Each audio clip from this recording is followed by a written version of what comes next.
the awareness of how wicked men operate puts us in a better position to withstand their schemes. Yes, wicked men can become a stumbling block. Use your kindness against you. Conspiracy, false love, false narratives. There are men who go to the length of using witchcraft and sorcery, eliminating you completely.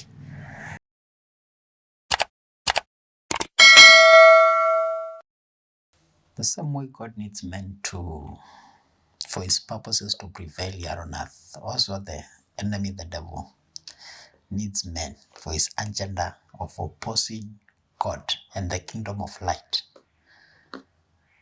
to prevail. He also uses men.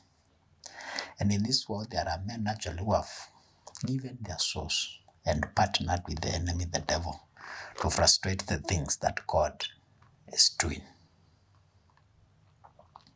So it's important to be aware of how wicked men operate. Throughout scriptures, we see different instances of operations of wicked men.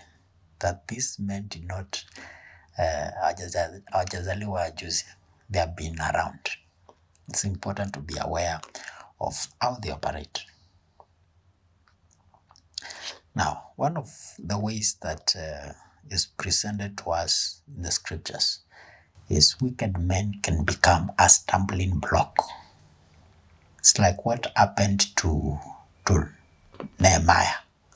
After he gained favor with the king, and the king allowed him to go and rebuild the wall of Jerusalem, there were two gentlemen, Sanballat and Tobiah.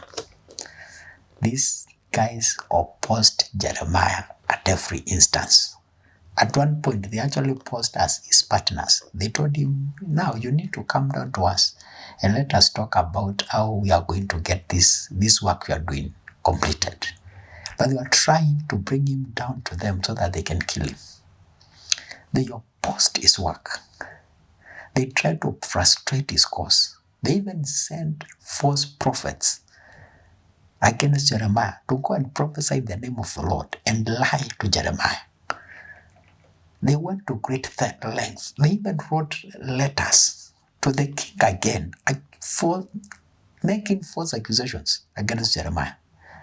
They were a stumbling block to the work that God had given him.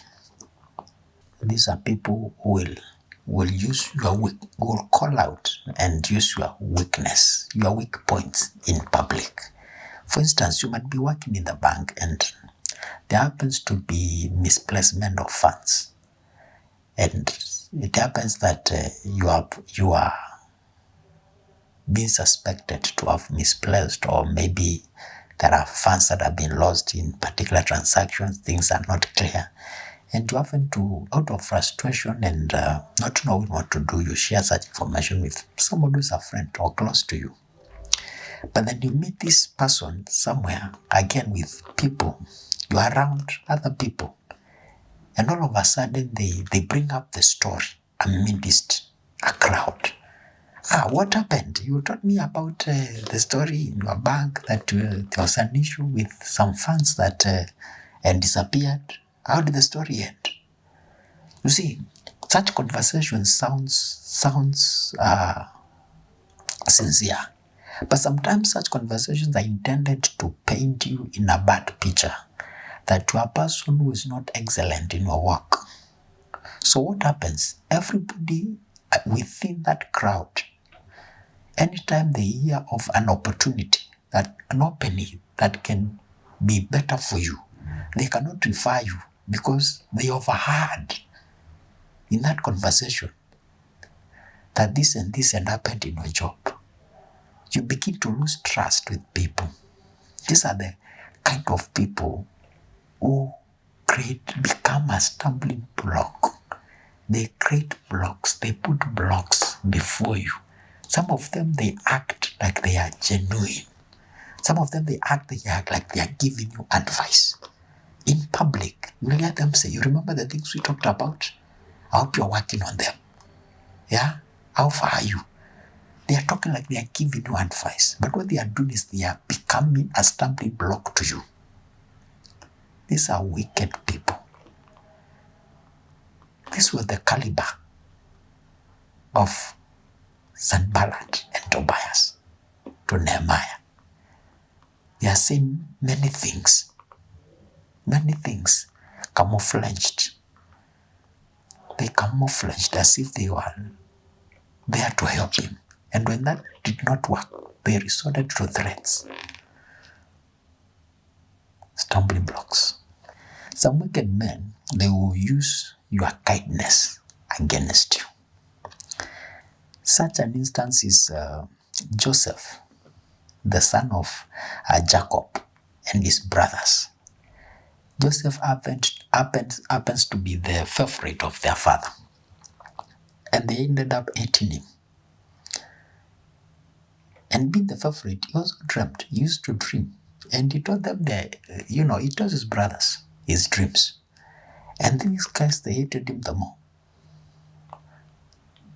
But him, he had nothing against them. They are his brothers. Even when his father sends him to go and check how they are doing, how they have been doing. Those days in that culture, they would go for days, feeding and grazing the animals, and they would move for days without returning home. And at this point, their father sends Joseph in to go and check on your brothers and bring me a report. This is out of goodwill, out of kindness, out of concern, out of care. He goes. And when they see him, the guys plot to kill him. His own brothers. They took his kindness and want to use it against him. Another way that wicked men operate is through conspiracy. This is something that happened to Daniel in Babylon. Daniel finds himself amidst other men who are working for the king. And his colleagues, they realized this guy is too excellent in his work. He had found favor even with the king. And the king thought of promoting him and putting him above all the other governors. And they decided to plot against him. And they conspired. And they went to the king with a law that was targeting Daniel. They realized this guy was excellent. He was not corrupt in any way. We cannot catch him in any way. The only way to catch him is in line with his faith, with his God, the worship of his God. So they told the king, sign a law that says no man can pray to another God for 30 days. They were targeting Daniel with this law to catch him and bring him down. His colleagues were doing that to him. But thanks be to God, they did not prevail. Another person who we see who used this strategy is Haman. Haman, in the book of Esther, he is second in command to the king. But there was a Jew named Mordecai. Mordecai was the cousin of Esther. And they had a huge age gap, and now Mordecai was the one who had brought up Esther. And Mordecai could not bow down to Haman because as a Jew, they only bowed down to Yahweh. So he refused to bow down. And this guy got very angry at Mordecai that he actually decided to destroy the whole nation of the Jews. All the Jews in that land. He developed a plan to destroy them. And he told the king, he actually paid money. He gave a gift to the government. He paid an amount to the treasury so that he be permitted to destroy all the Jews. And through divination, he arrived at a suitable date to destroy them. But through all this conspiracy, his plan did not prevail. Thanks be to God. Another way that wicked men operate is false love. And in false love, the greatest example is the example of Samson, a mighty man who unfortunately falls in love with the wrong person. Out of disobedience, he ends up falling in love with a woman called Delilah. And Samson, because he's in love, he opened his heart to this woman. He tried to hide the truth from her, but the woman was so naggy, and she actually tells Samson, how can you say that you love me and you keep lying to me. She manipulated him in all ways. And actually, Samson got sick to the point of death. That is how nagging she was. And he ends up telling her the source of his power. And that's how he lost it. The guy was in first love.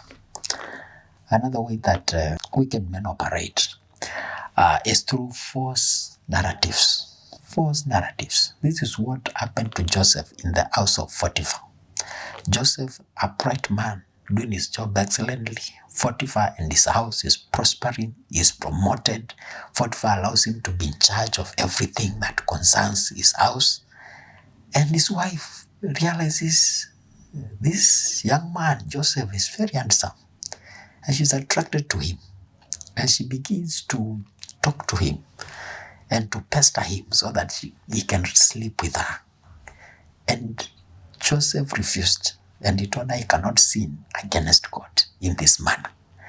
And day by day, she kept troubling him, to the point where at one point she threw herself at him. But then Joseph ran. And he left his shirt. And that's how a false narrative from the wife of Potiphar got Joseph into prison. But the story does not end there. Jesus also faced such accusers. At the point where he is crucified, he was accused of everything that he did not do. Until when Herod and this other king are interrogating him, they could not find any fault with Jesus. They could not find anything why he deserved to die.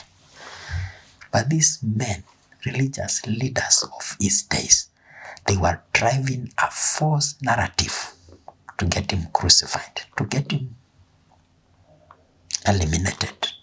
He had become a threat to them. But praise be to God, they were walking in the will of God unknowingly.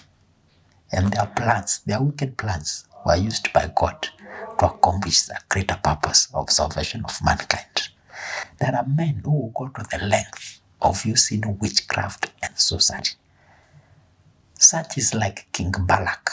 King Balak, when he sees the children of Israel, and he had heard about the victory that God had given them in Egypt, he is afraid. And he sends for a sorcerer called Balaam. He tells him, come and curse these people for me. I will give you a good reward. Come, curse them, that I may defeat them. Use your sorcery and witchcraft and curse them. Put a curse on them so that I can be able to defeat them.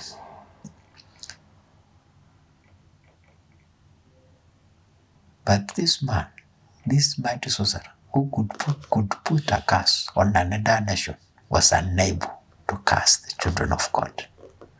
He instead blessed them again and again, again and again. There are wicked people who will go to the extent of taking your life, eliminating you completely. This is what Cain did to his brother Abel. It's an unfortunate story. Cain, out of jealousy, out of envy, out of hatred, he eliminated his own brother Abel.